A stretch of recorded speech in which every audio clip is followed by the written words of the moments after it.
Vampyre by Laurell K. Hamilton. Willie McCoy had been a jerk before he died. His being dead didn't change that. He sat across from me wearing a loud plaid sports jacket. The polyester pants were primary Crayola green. His short, black hair was slicked back from thin triangular face. He'd always reminded me of a bit of a player in a gangster movie. That kind that sells information, runs errands, and is expendable. Of course, now that Willie was a vampire, the expendable part didn't count anymore. But he was still selling information and running errands. No, death hadn't changed him much, but just in case, I avoided looking directly into his eyes. It was standard policy for dealing with vampires. He was a slime bucket, but now he was undead slime bucket. It was a new category for me. We sat in a quiet, air-conditioned hush of my office. The powder blue walls, which Bert, my boss, thought would be soothing, made the room feel cold. "Mind if I smoke?" he asked. "Yes," I said. "I do." "Damn, you're not going to make this easy, are you?" I looked directly at him for a moment. His eyes were still brown. He caught me looking, and I looked down at my desk. Willie laughed, a wheezing snicker of a sound. The laugh hadn't changed. "Jeez, I love it. You're afraid of me." "Not afraid, just cautious." "You don't have to admit it. I can smell the fear on you. Almost like something touching my face, my brain. You're afraid of me, 'cause I'm a vampire." I shrugged. What could I say? How do you lie to someone who can smell your fear? "Why are you here, Willie?" Jeez, I wish I had a smoke. The skin began to jump at the corner of his mouth. I didn't think vampires had nervous twitches. His hand went up, almost touched it. He smiled, flashing fangs. Some things don't change. I wanted to ask him, what does change? How does it feel to be dead? I knew other vampires, but Willie was the first I had known before and after death. It was a peculiar feeling. "What do you want?" "Hey, I'm here to give you money. To become a client." I glanced up at him, avoiding his eyes. His tie tack caught overhead lights. Real gold. Willie had never had anything like that before. He was doing all right for a dead man. "I raise the dead for a living. No pun intended. Why would a vampire need a zombie raised?" He shook his head. Two quick jerks to either side. No voodoo stuff. I want to hire you to investigate some murderers." "I'm not a private investigator." "But you got one of them on retainer to your outfit." I nodded. "You could just hire Miss Sims directly. You don't have to go through me for that." Again, that jerky head shake. "But she don't know about the vampires the way you do." I sighed. "Can we cut to the chase here, Willie? I have to leave." I glanced at the wall clock. "In 15 minutes. I don't like to leave a client waiting alone in a cemetery. They tend to get jumpy." He laughed. I found the snickery laugh comforting, even with the fangs. Surely vampires should have rich, melodious laughs. I'll bet they do. I'll bet they just do. His face sobered suddenly, as if a hand had wiped his laughter away. I felt fear like a jerk in the pit of my stomach. Vampires could change movements like clicking a switch. If he could do that, what else could he do? "You know about the vampires that are getting wasted over in the district?" He made it a question, so I answered. "I'm familiar with them." 4 vampires have been slaughtered in the new Vampire Club district. Their hearts have been torn out and their heads cut off. "You still working with the cops?" "I am still on a retainer with the new task force." He laughed again. "Yeah, the spook squad. Under-budgeted and undermanned, right? You've described most of police work in this town." "Maybe, but cops feel like you do, Anita. What's one more dead vampire? New laws don't change that."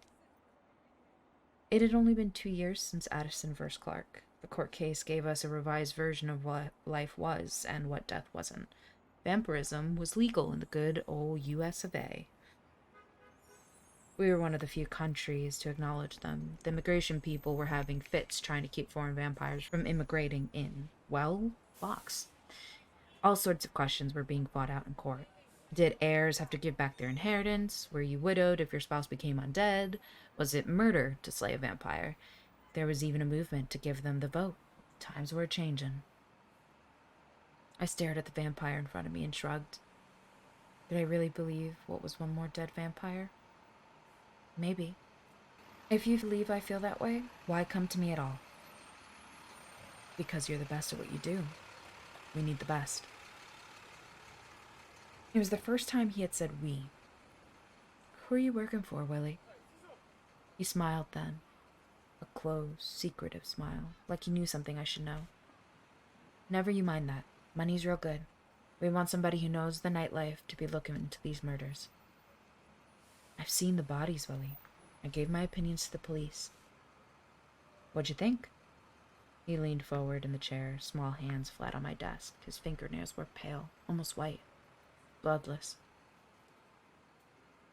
I gave full report to the police. I stared up at him, almost looking him in the eye. Won't even give me that, will you? I'm not at liberty to discuss police business with you. I told him you wouldn't go for this. Go for what? You haven't told me a damn thing. We want you to investigate the vampire killing. Find out who's or what's doing it. We'll pay you 3 times your normal fee. I shook my head. That explained why Bert, the greedy son of a gun, had set up this meeting. He knew how I felt about vampires, but my contract forced me to at least meet with any client that had given Bert a retainer. My boss would do anything for money. Problem was, he thought I should too. Bert and I would have a talk very soon. I stood. The police are looking into it. I'm already giving them all the help I can. In a way, I'm already working on the case. Save your money. He sat staring up at me, very still. It was not that lifeless immobility of the long dead, but it was a shadow of it. Fear ran up my spine and into my throat. I fought an urge to draw my crucifix out of my shirt and drive him from my office. Somehow throwing a client out using a holy at him seemed less than professional, so I just stood there waiting for him to move. Why won't you help us? I have clients to meet, Willie. I'm sorry that I can't help you. Won't help, you mean? I nodded. Have it your way. I walked around the desk to show him the door. He moved with liquid quickness that Willie never had. But I saw him move. I was one step back from his reaching hand. I'm not just another pretty face to fall for your mind tricks. You saw me move. I heard you move. You're the new dead, Willie. Vampire or not, you've got a lot to learn. He was frowning at me, hand still half extended towards me. Maybe, but no human could have stepped out of reach like that. He stepped up close to me, plaid jacket nearly brushing against me. Pressed together like that. We were nearly the same height, short. His eyes were on the perfect level with mine. I stared as hard as I could at his shoulder. It took everything I had not to step back from him. But damn it, undead or not, he was Willie McCoy. I wasn't going to give him the satisfaction. He said, You ain't human, any more than I am. I moved to open the door. I hadn't stepped away from him. I'd stepped away to open the door. I tried convincing the sweat along my spine that there was a difference. The cold feeling in my stomach wasn't fooled either. I really have to be going now. Thank you for thinking of Animators, Inc. I gave him my best professional smile, empty of meaning as a light bulb, but dazzling. He paused in the open doorway. Why won't you work for us? I gotta tell him something when I go back.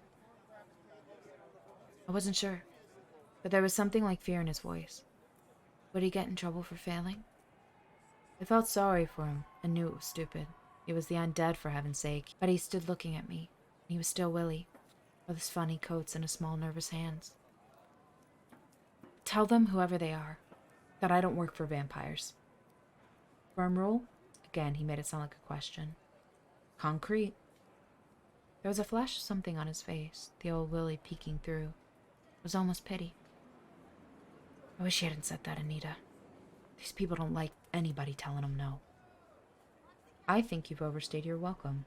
I don't like to be threatened. It ain't a threat, Anita. It's the truth. He straightened his tie, fondling the new gold tie tack, squared his thin shoulders, and walked out. I closed the door behind him and leaned against it. My knees felt weak, but there wasn't time for me to sit here and shake. Mrs. Grundick was probably already at the cemetery, and she would be standing there with her little black purse and her grown sons, waiting for me to raise her husband from the dead. There's a mystery of two different wills. It was either years of court costs and arguments, or raise Albert Grundick from the dead and ask. Everything I needed was in my car, even the chickens. I drew the silver crucifix free from my blouse and let it hang in full view. I have several guns and I know how to use them. I keep a 9mm Browning high power in my desk. The gun weighed a little over 2 pounds, silver-plated bullets and all. Silver won't kill a vampire, but it can discourage them. It forces them to have to heal the wounds, almost human slow. I wiped my sweaty palms on my skirt and went out. Craig, our night secretary, was typing furiously at the computer keyboard. His eyes widened as I walked over the thick carpeting. Maybe it was the cross swinging on his long chain. Maybe it was the shoulder rigged tight across my back, and the gun out in plain sight. He didn't mention either. Smart man. I put my nice little corduroy jacket over it all. The jacket didn't lie flat over the gun, but that was okay. I doubted the Grundicks and their lawyers would notice.